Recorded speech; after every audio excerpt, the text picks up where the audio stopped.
Hello friends, in today's lecture we will be learning about conditional statements.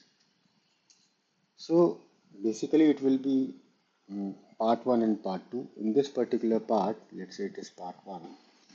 In this particular part I'll be telling you about simple conditional statements, and then we will be using the another one where more choices are there.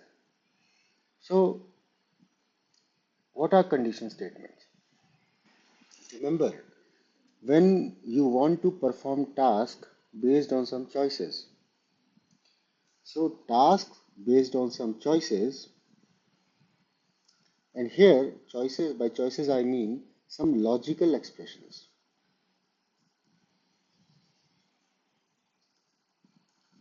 Okay. Then those particular statements are called as conditional statements. For example, when do you say that a number, let's say a, 5, is positive or negative?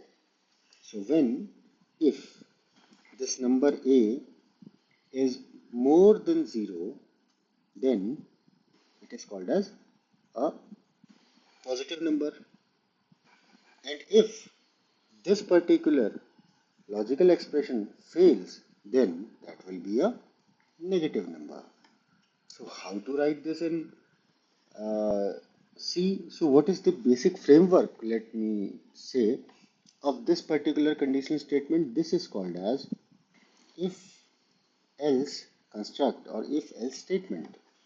So, so here it's like if, then in the parentheses there will be a condition, then the block of if. So if this condition becomes true, then the control will be passed on to this if, then there will be set of instructions, and then if this condition get fails, then automatically the control moves to else, and then the set of instructions inside the else block will be executed. So this is called as if else construct. So if in case in terms of flowchart we can say, I am saying that, let us say user entered, I am having this a is equal to 5, and I want to check whether it is odd, whether it is positive or negative. So if a is more than 5, so what this program will do, it will print that it is a positive. Okay, if this is true. Else, if this is false, then this will be a negative number, and then return. That's it. So that is how if else construct works. So let us write this in a program. So here, let us take one number from the user itself. Let us take number from user, printf, enter a number. Okay, then user will be entering this number, scanf, and as this is integer, so percentage %d, and that will be transferred to the address of n. Now, if the number entered by the user is more than 0, then I can say that printf, this number is a positive number. Okay, if this becomes false, then else. So if the condition, if this is becoming false, then it will automatically be transferred to else. There is no need of any condition in else. So block of else, which I'll simply copy this. So this number is a negative number. So here in place of percentage %d, the number should come. So it is now this. That's it. So it is simple if else construct. If the condition, this Remember, the condition in case of if, the choice will always be a logical expression. So if that becomes true, then this will happen. If this becomes false, then if this condition becomes false, then automatically else will be executed. So let us run it. So enter a number. Let us say I have entered 10. I know that 10 is more than 0. So what will happen? The program control will move here, and once this is done, it will come to the end of this. So 10 is a positive number. Once more, let us run it. This time, give some negative number. So let's say it is minus 5. So minus 5 is a negative number. So in this way, you can use if else construct. Once more, I'll be telling you if, then in the parenthesis, the logical expression, then then the statement. If this false, if the logical expression is false, then this else will take the control, and whatsoever is there inside the else will be printed.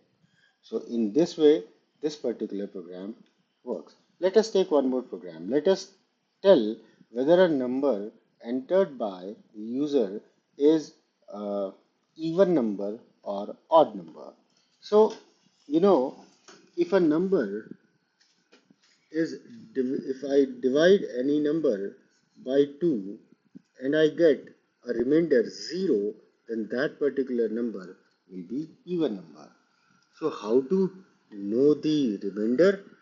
So with the help of modulo operator. So if the number entered by the user is having a remainder which is exactly, sorry, if I divide this by, if I divide it by 2 and then I get the remainder 0, then this is even, okay, else this is odd. That's it. Let us write this program here.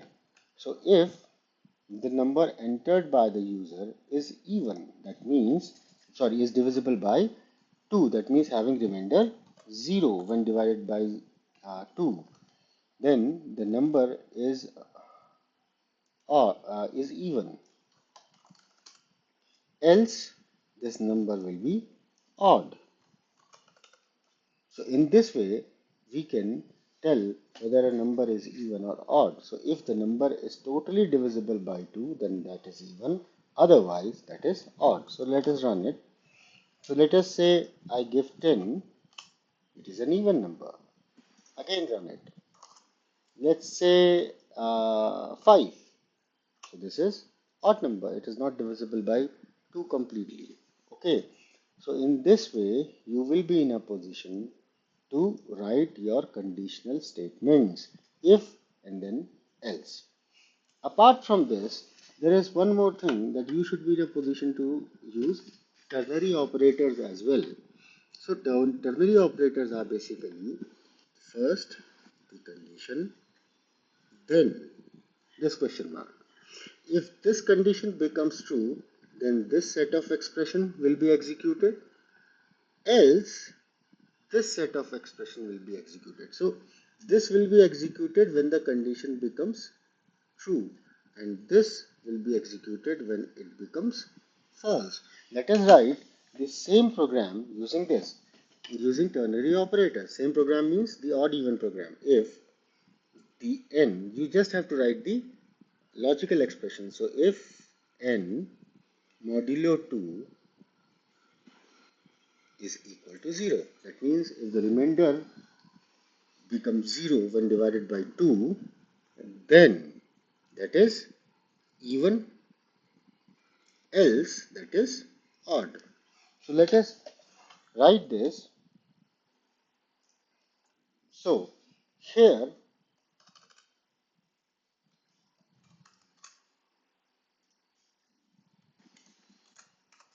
I will be saying that this condition I will be taking.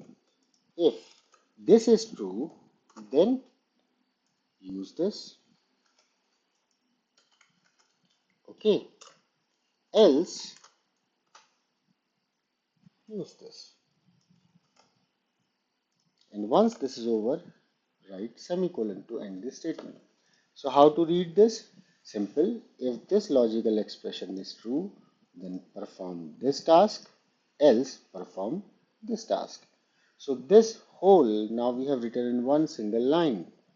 And remember, the ternary operators are best used when in if and else there is only single statement. So if you are having multiple statement, then it will be difficult to accommodate here.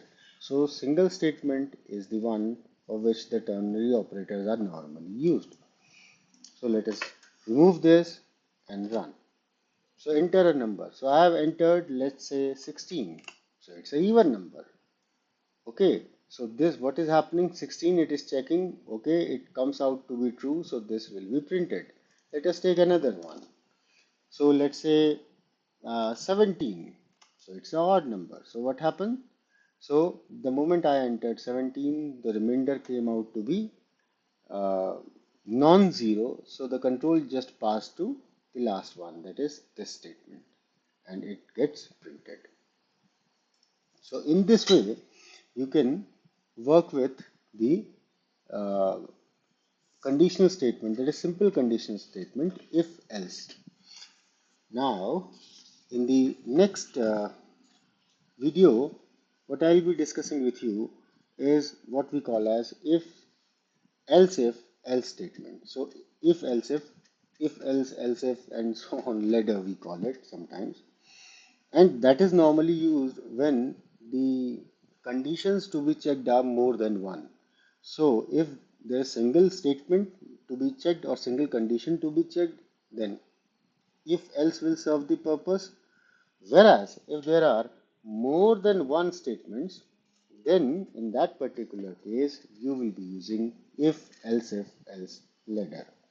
So in this lecture, till this point only, in the next lecture, we will be dealing with if else. Thank you very much.